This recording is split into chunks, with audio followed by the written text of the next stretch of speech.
Backgammon friends, I'm back with a review of my board collection because it's been a while since I've posted anything new.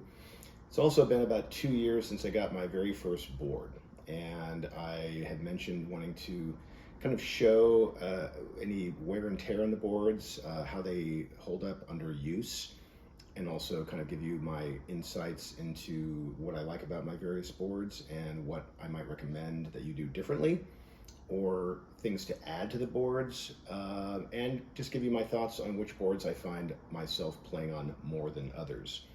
So as you may recall from my very first video, my first board was a Crystalloid board from Rhode Island. That was a one-off based on an exterior that they had previously made but had not yet finished the interior. So I was lucky enough to be able to design the interior of this board with the help of Crystalloid staff. My understanding is that they're now kind of past their COVID slowdown where they were so backed up with orders it was taking a long time for people to get their boards.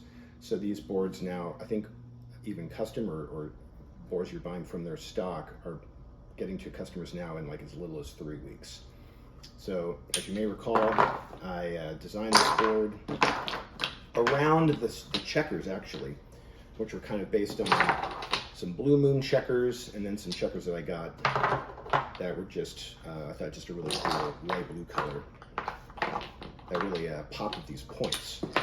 So I haven't noticed a whole lot of wear on the surface of this Crystalloid. It definitely has a different timbre and a different style and different tone than a lot of other boards. It's pretty unique. The cups are great, holding up really well. The dice, as you can tell, make a bit of noise when they're being rolled, but I don't have a problem with that per se. And I think it holds up really well, and it's really easy to carry around. 1, 4. So this is a board that I have played on less than other boards, I would say. I'm not sure exactly why, but it's just something that I find myself playing on periodically from time to time. And I also did purchase some other checkers that I'll show you in just a second, that I think are really nice, and were Crystalloid checkers that were made specifically for a board that a friend of mine named Chris Walker designed, but he didn't like the checkers, so I ended up with them. So I'll show them to you in just a second, after I see if I can get out of this situation here with light blue. Ooh, double ones. Okay. All right, well, let me set up the other ones, and I'll show you what those look like. They're very different than these checkers at a reasonable price, but I just want to show you like how different a board can look with different colored checkers. These are kind of butterscotch and sort of a green. They definitely contrast with these points, but they actually look, I think, really cool. They're flat, unlike my other checkers, and I think they just look great. So this is a board that I think you could take almost anywhere. It's held up really well. It's definitely a unique style, an American company, so I think it's definitely worth looking into. They've got a series of really cool boards called the Legacy series, which have these kind of legacy points. Then they've got more of their standard slate, black, silver boards, and then they've got their anchor blue, orange, red, brown, all for really reasonable prices, around $300 to $350. So definitely check them out. And I just love that cube. That kind of block of butter doubling cube is still one of my favorites of all time. So that's my Crystalloid. Let me move on to the next board in my arsenal that I play with every once in a while. So the next board chronologically in my arsenal is my Gammoner board, my limited edition Gammoner board, which I have to admit I play on pretty infrequently because it's a collector's item and it's super, super nice. I do, as you recall, have it protected by this lovely cloth board cover that my mom designed and made, and that we've actually designed several for different people from all around the world in a variety of fabrics. They retail for about 120 bucks with maybe a little shipping if you're international. But I'll leave my email address in the description to this video, and if you're interested, you can contact me and we'll work something out. This cover is just, I love the color. It works so it protects not only the exterior, but then lays out flat so you can, have the board resting on something that'll protect it. This is also really nice leather, so you don't want it getting wet or scuffed with stuff. This is probably the nicest board I own, just in terms of its rarity and the quality of the workmanship. These checkers, as you recall from the first video, are just incredibly unique and gorgeous, and they have a great tone. I think I'd probably, if I was going to purchase another board and I had no cost limitations, I'd probably get another Gammoner in some kind of custom color design, like maybe blue with gold, or I don't know, something. I think I'd get something a little bit more color splash than this very beautiful muted gray and off-white and black. But this is just simply the the little details on this, like the limited edition plaque here, Paul McGrill's saying here, this solid aluminum milled doubling cube with the X22, Paul McGrill's nickname.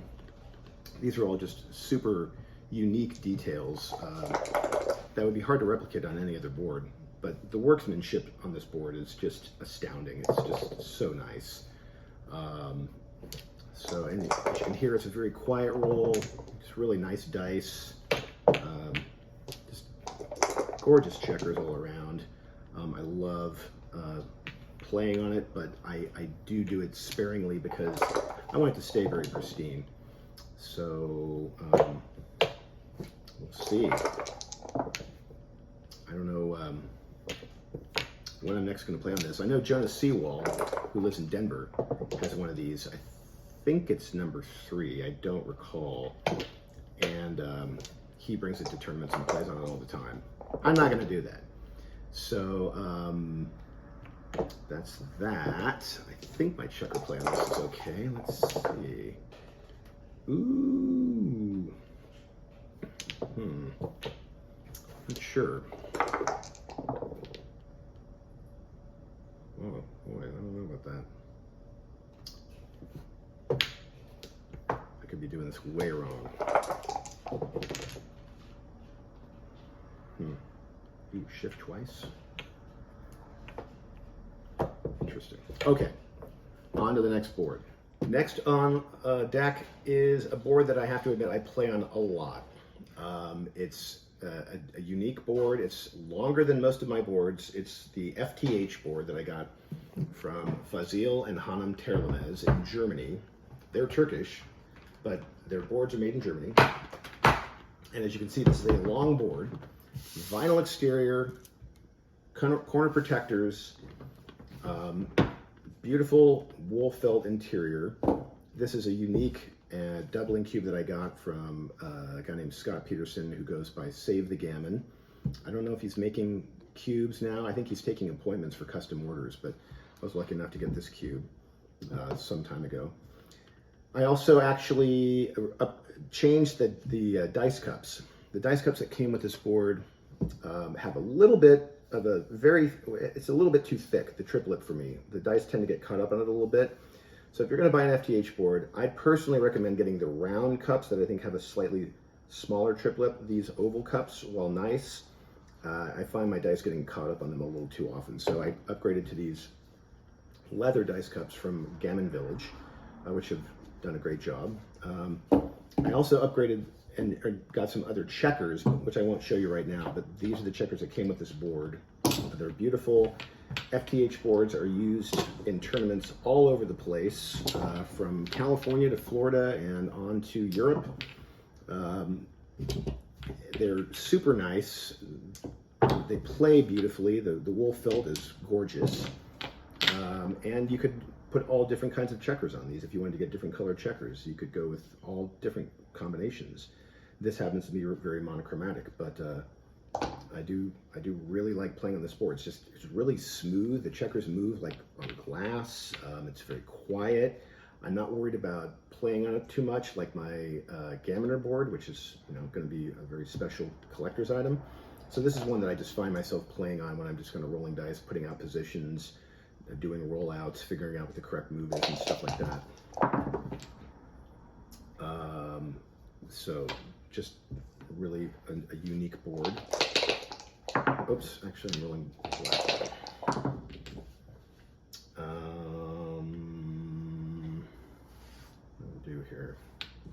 5-1, 3-2. That's easy enough. I haven't taken any of these. I haven't taken this board to any tournaments. It's probably a little bit too big for me to take around. The boards that I have taken to tournaments, including my Earth board, I'm going to do in a second part to this series about my current backgammon boards and the status and which ones I play. The only one I've actually taken anywhere is the Earth board, which is still pretty heavy, but definitely like taking it around, and I do play on the Earth board a lot too. So I will next time give you an idea of what that looks like. What am I going to do here? Double sixes. What do I do? Do I make the ace? That seems... Thanks a lot for watching this. This is a fairly short little kind of, up-to-date, little video about my boards. I'll have another one with some of my other boards. Where's my... Oh, this is my new cat. Come here. Doodle, come here. Hey. Oh, well. I'm going to have to cut all that out. All right. Talk to you later. Thanks a lot.